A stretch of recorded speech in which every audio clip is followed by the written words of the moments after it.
জ্ঞানের সঠিক প্রয়োগ।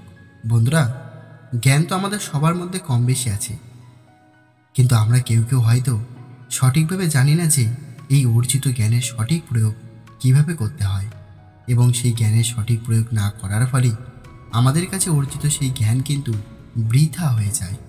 এই জ্ঞানের কোনো দাম থাকে না, যে জ্ঞান আমাদের কোনো কাজে লাগে না। তাই এই প্রসঙ্গকে কেন্দ্র করে আজকে আপনাদের গৌতম বুদ্ধের একটি সুন্দর গল্প শোনাবো। তাই গল্পটি মন দিয়ে শেষ পর্যন্ত শুনুন, আর গল্পটি ভালো লাগলে লাইক, শেয়ার এবং সাবস্ক্রাইব করতে ভুলবেন না। তো চলুন বন্ধুরা, গল্পটি শুরু করা যাক। এক গ্রামে বাস করত রামু নামের একটি ছেলে। রামুর বয়স বাড়ার সাথে সাথে ভীষণই ভাবুক প্রকৃতির হয়ে উঠেছিল সে।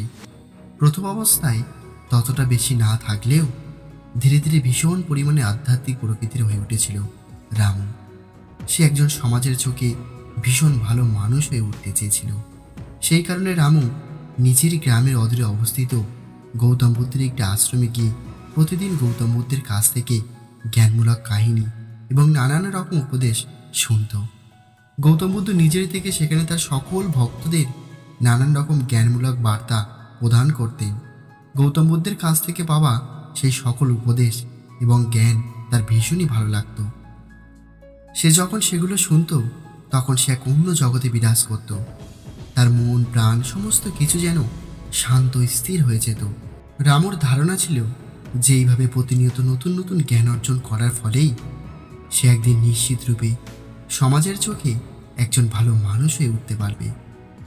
এইভাবেই বেশ কিছু মাস কেটে যাওয়ার পরে রামুর মনে হলো যেন সে গৌতম বুদ্ধের কাছ থেকে শোনা সেই সকল উপদেশ এবং জ্ঞানমূলক কাহিনীগুলোর কোনো সৎ উপয়োগ করতে পারছে না।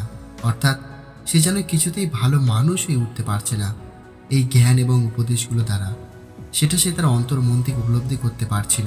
তবুও সে প্রতিদিন চুপচাপ বসে ধৈর্য ধরে আশ্রমে গৌতম বুদ্ধের কাছ থেকে সমস্ত উপদেশ শুনে যেত। একদিন রামু ধৈর্যের বাঁধ অতিক্রম করে দিয়ে স্থির করল যেই বিষয়ে সে এবার গৌতম বুদ্ধের সাথে সরাসরি আলোচনা করবে। পরিকল্পনা অনুযায়ী রামু তাই করল। একদিন গৌতম বুদ্ধের কাছে গিয়ে রামু নিজের সাথে ঘটে যাওয়া তার অন্তর্মন থেকে উপলব্ধি করার সমস্ত সমস্যা গৌতম বুদ্ধকে বিস্তারিতভাবে জানিয়ে বলল, প্রভু, আমি একজন খুব ভালো মানুষ হয়ে উঠতে চাই। ফলে আমি আমার মন প্রাণ ধ্যান সমস্ত কিছু উজাড় করে দিয়েছি শুধুমাত্র আধ্যাত্মিক চিন্তাধারা এবং আপনার কাছ থেকে ভালো ভালো জ্ঞান অর্জনে। আমি দীর্ঘ বেশ কয়েক মাস ধরে ধৈর্য ধরে নিয়ম করে আপনার আশ্রমে এসে আপনার সমস্ত উপদেশ এবং জ্ঞানমূলক কাহিনী শুনি। যখন আমি সেগুলো শুনি তখন আমি এক অন্য জগতের মধ্যে বিরাজ করি, কিন্তু পরক্ষণে যেন আমার মন আবার উতলা হয়ে ওঠে। তখন আর আমার মন স্থির থাকে না। আমার ভালো মানুষ হয়ে ওঠা সেই স্বপ্নটা যেন ভেঙে চুরমার হয়ে যায়। আমি ভালো মানুষ হতে চাইলেও কোনোভাবেই যেন তা হয়ে উঠতে পারছি না। আপনার প্রদান করা নানান রকম জ্ঞান এবং উপদেশ শোনার মাধ্যমেও। এই কারণে আমি আপনার কাছে এসেছি এই সমস্যার সমাধান খুঁজে বার করতে। দয়া করে আমাকে সাহায্য করুন প্রভু। তখন গৌতম বুদ্ধ রামুর এই কথা শুনে মুচকে হাসলেন এবং হেসে তিনি রামুকে নিজের চোখ দুটো বন্ধ করে মনস্থির করে চুপ করে কিছুক্ষণ শান্ত হয়ে বসতে বললেন। গৌতম বুদ্ধের কথা অনুযায়ী কিছুক্ষণ চোখ বন্ধ করে মন স্থির করে বসে রইল। তারপর গৌতম বুদ্ধ রামুকে প্রশ্ন করলেন, তুমি কোথা থেকে আসছো? রামু তখন নিজের দু চোখ খুলে গৌতম বুদ্ধের কথায় উত্তরে বলল, আমি আমার গ্রাম বিষ্ণুপুর থেকে আসছি। গৌতম বুদ্ধ তখন আবারও বললেন, এই আশ্রম থেকে তোমার গ্রামে যেতে কতক্ষণ সময় লাগে? রামু তখন উত্তর দিল, প্রভু, আপনার এই আশ্রম থেকে আমার এই গ্রামে পায়ে হেঁটে যেতে মিনিট 15টি সময় লেগে যায়। গৌতম বুদ্ধ তখন আবারও বললেন, আচ্ছা বেশ, তুমি আমাকে এখন বলো তো, এখানে বসে থেকে তোমার গ্রামে কি কখনো পৌঁছে যাওয়া সম্ভব? এই কথার মানে না বুঝতে পারায় রামু কিছুক্ষণ চুপ করে থাকায় গৌতম বুদ্ধ আবারও রামুকে বুঝিয়ে বললেন, আমি বলতে চাইছি, পায়ে হেঁটে না গিয়ে শুধুমাত্র এখানে বসে বসে তুমি কি তোমার গ্রামে চলে যেতে পারবে? রামু তখন অবাক হয়ে গৌতম বুদ্ধকে উত্তরে বলল, না প্রভু, এটা তো কোনো মতেই সম্ভব নয়। এই আশ্রম থেকে আমাকে আমার গ্রামে পৌঁছাতে হলে আমাকে কষ্ট করে পায়ে হেঁটে মিনিট 15 পথ অতিক্রম করে তবেই আমার গ্রামে পৌঁছাতে হবে। গৌতম বুদ্ধ তখন আবার মুচকে এসে রামুকে বললেন, একদমই তাই। তুমি তোমার মধ্যে প্রতিনিয়ত ভালো ভালো উপদেশ এবং জ্ঞানের সঞ্চয় করছো, সেটা খুব ভালো কথা। কিন্তু তুমি যদি সেই জ্ঞান এবং উপদেশগুলো ঠিকঠাক জায়গা বিশেষে সঠিক পদ্ধতিতে প্রয়োগ করতে না পারো, তাহলে কিন্তু তোমার অর্জন করা এই সকল জ্ঞান এবং উপদেশ বৃথায় চলে যাচ্ছে। অর্থাৎ তুমি জ্ঞান অর্জন করার পর যদি শুধুমাত্র তোমার নিজের মনের মধ্যে সেই জ্ঞানকে চেপে রাখো, তাহলে সেই জ্ঞানের কোনো মূল্যই থাকবে না।